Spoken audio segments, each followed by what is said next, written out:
to be the strangest last day of school I think we'll ever experience our entire career. So it's also May 29th, Friday. So hope you all enjoying the last day of school. That was work coming back, and I think it really kind of epitomizes we're gonna get this through. We'll get through all this together, and we'll be back sooner than you know. All right, so let me get my birthdays up. Birthdays. It is one birthday. It is my daughter's birthday, so happy birthday, Amelia. That is one of our special songs. So let's see, birthday list. Like I said, production value is my thing. You know how much prep work I took in this. Here's my notes for today, for my history lesson. See how long it is, see how extensive it is? There you go. Okay, so back to birthdays. It is Riley Bennick's birthday. Happy birthday, Riley. It is Autumn Friesenhahn's birthday. Happy birthday, Autumn. And there is no birthdays on Sunday. So y'all remember, I'm going to keep doing the announcements. If you're interested in watching them over the summer, you can subscribe to my YouTube channel. There's a button somewhere on this. Or you can go to the Specials Google Classroom page, and we will have an announcement link on it. So if you're interested, and as I said, as long as enough people are doing it to make it worthwhile, I will happily keep doing it, just to keep in touch with y'all. So hope you keep watching. All right. So May 29th, what happened? Back in 1736, it was Patrick Henry's birthday, or Patrick Henry was born, and he is one of the founding fathers, considered one of the most brilliant speakers of his time.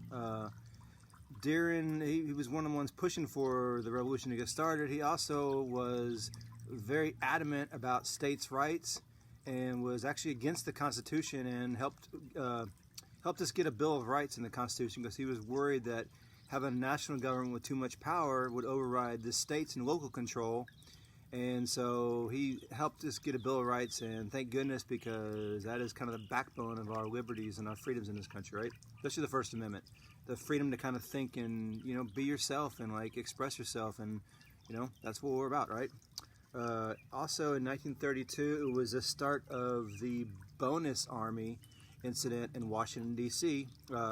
Interesting little event that, so basically during the Revolutionary War, the government had no money, and so they basically agreed to pay soldiers that fought in the war, like further down the line, in order to basically like to compensate them for money they could have earned while they were serving in the army. So they promised them. So it became like a tradition to do that. Well, in World War I, there was some arguments about whether we're going to, give the soldiers this kind of money. And in 1924, Congress overrun a presidential veto and basically said, okay, World War I soldiers, you're going to get X amount of money. And more or less, they said you'll get paid in 1948. So at the end of this long time period, you'll get extra money for all the time served. Well, then the Great Depression hit, 1929.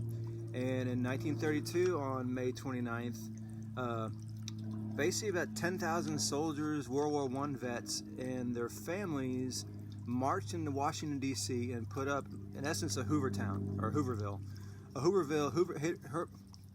Hoover was the president when the Depression started, and a lot of people lost their housing, and so they basically put up these shanty towns out of, like, discarded lumber and pieces of metal and stuff like that. It basically made little villages on the outskirts of town. They're, in essence, kind of homeless camps, right?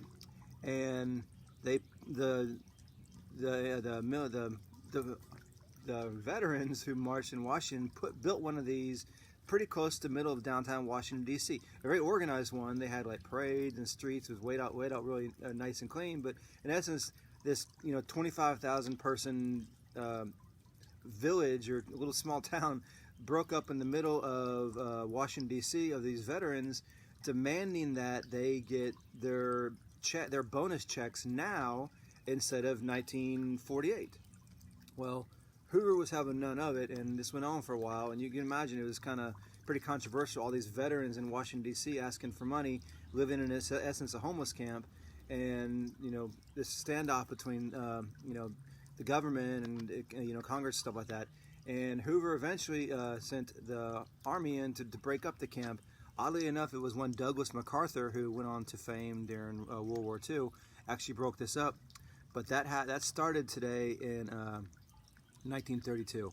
Interesting enough, there was just showing kind of how different reactions. The next year there was Bonus Army Part 2, if you will, and there have been armies that marched for this like in the past. So this is a kind of tradition. You'd march to D.C. to protest something, right? Well, in 1933, another army came, and FDR was now the president, and he basically this helped expedite the Civilian Conservation Corps, the CCC, and basically offered a lot of these people jobs. So it kind of dissipated, and people went to work instead of making a brand new town in the middle of Washington D.C. So there you go. That's today's history lesson. Someone's coming in. All right. So instead of AR, we're going to go ahead and do the AR winners. So let's see. We'll start with Kinder. It was the cat. They let the cat out. Okay, 6th place, Maya McConkey with 25 points. 5th place, Nico Alter, 27 points. Lillian Martinez with 30 points. Miles Winkler, 45 points. Tong Shupan, 46 points. And Ume Upolito with almost 79 points. So good reading. Now let's go to 1st grade. 1st grade, 6 points. Eloise Banks, 88 points. 5th place, Camila Mendoza, 104 points. 4th place, Elise Bauer, 109 points. 3rd place, Stephen Wilson, 130 points. 2nd place, Manjeet Patel, 180 points.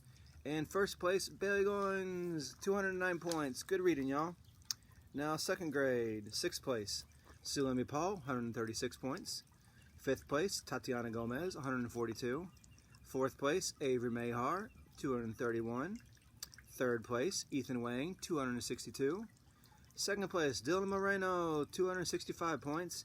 And 1st place, Micah Sutherland, 273 points. Good job, guys. 3rd grade, Riley McGee, 175 points. Hazel Banks, 5th place, 204 points. Owen Flink in 4th place, 268. 3rd place, Lyle McGowan, 347. 2nd place, Manjita Sharma, 562. And 1st place, Andres Reyes, 575. Good reading, y'all. 4th grade, 6th place, Jude McConkey, 251. 5th place, Creek Ennis, 300. 4th place, Camille Dumoulin, 301. 3rd place, Autumn Friesenhan, 331. 2nd place, Jeremiah Fisher, 356. And 1st place, Dexter Close with 408. Now on to our 5th grades, our graduates going to Miller. In 6th place, Geronimo Vacaflores, 257. 5th place, Marcus Friedman, 282. 4th place, Harper McGee, 301. 3rd place, David Falwell, 401. 2nd place, Emmett Cowan, 473. And 1st place, Lillian Jackson, 676. And Lillian was also our grand champion for the whole school, so congratulations. So good reading, all of y'all. All right, interesting end of the school year. No, I'm really enjoyed the time I got to spend with y'all. The rest of y'all, the 5th grade, I'm proud y'all going to 6th grade. Y'all gonna do great. I will definitely be seeing you up there, keeping an eye on you there, and keeping y'all in my heart. The rest of y'all, will see y'all back at Crockett next year, hopefully as soon as possible. Know that I'm missing you, and I can't wait to see y'all, and I'm really proud of the way y'all handle this. This is a difficult thing for us to go through, and I'm very proud of the way y'all did. Remember, be good to each other, be good to your families. Make sure you laugh a lot this summer. Make sure you read. Make sure you exercise. Turn those screens off for a little bit. Listen to some music, dance, play. Just experience a little bit of joy. Try to make the world a happier place for you being there, because you're all great kids, and I sure do miss your smiles and your laughs. All right, so for the last time of the 2021 or 2019-2020 school year, let's do the 4-way test. You can go along with if you want to. The 4-way test are the things we think, say, or do. Is it the truth? Is it fair to all concerned?